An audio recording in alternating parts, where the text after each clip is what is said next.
All right, let's dive right into this explainer and demystify the absolute invisible chaos that explodes inside a synchronous generator during an electrical fault.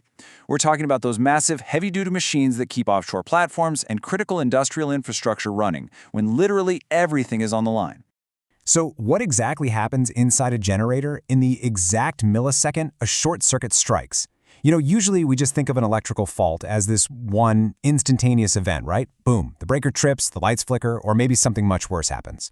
But today, we're going to slow down time. We're going to stretch out a single second to understand exactly how massive power systems behave and survive these catastrophic, lightning-fast failures. Here is our roadmap for today. We'll start with the synchronous setup, look at the anatomy of a short circuit, and then break down the subtransient flinch, the transient struggle, the steady-state recovery, and finally, designing for fault safety. Starting off with Section 1, the synchronous setup. Let's look at things before the fault strikes. We really have to set the scene with the calm, normal operation of a massive machine. Picture this. You've got this massive rotor spinning seamlessly inside a stationary stator. During normal operation, the field winding on the rotor is setting up the main magnetic flux. It's pulling that flux around with it, sweeping past the stator windings at a perfectly steady 50 or 60 Hz hum. It's a beautifully balanced action of tangential pulling, total harmony in motion. Moving right along to Section 2, anatomy of a short circuit. This is where that harmony gets completely shattered. When that sudden short circuit strikes, it triggers an absolute chronology of chaos. Watch how this timeline builds on the response curve. We're mapping the exact milliseconds after the fault, and you'll see three distinct horizontal lines appear. Right at the bottom, from 0 to 0.1 seconds, our subtransient reactance, or XD double prime, ticks over. Then, in the middle, from 0.1 to 3 seconds, the transient reactance XD prime controls the show. Finally, the highest line sets in after 3 seconds, which is the steady-state reactance XD. The machine is literally changing its internal magnetic character as time ticks by. And this matrix right here, this is your ultimate cheat sheet for sizing switchgear. Look at those typical values. The subtransient reactance is incredibly low, just 0.10 to 0.20 per unit. A low reactance means a massive peak current is getting through. But as we move into the transient phase, the reactance climbs to around 0.15 to 0.30, choking that current back a little bit. And finally, in steady state, it jumps all the way up to 0.8 to 1.2 per unit. So why exactly does this happen? Let's dive into the physics. That brings us to Section 3, the subtransient flinch, covering those critical first 100 milliseconds. It is exactly like a human reflex. Imagine accidentally touching a hot stove. You physically flinch before you even think about it, right? The generator does the exact same thing. Most heavy-duty generators have copper damper bars embedded right in the faces of their rotor poles. When the fault hits, the stator suddenly produces a massive amount of extramagnetic flux that tries to violently penetrate the rotor. Unthinkingly, those copper damper bars repel this sudden influx through transformer induction. This forces the flux into an air gap region, which is a high reluctant state, and that creates the extremely low reactance value, allowing that massive initial current spike.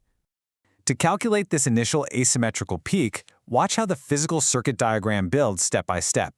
We start with the armature leakage reactance, XA, right there in series.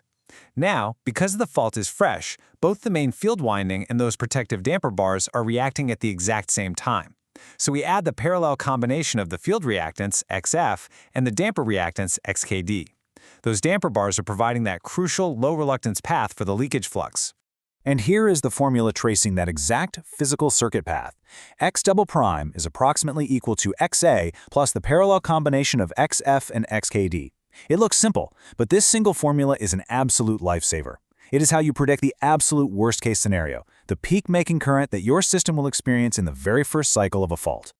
Which leads us to Section 4, the transient struggle, passing the 100 millisecond mark. At this stage, the underlying physical cause completely shifts.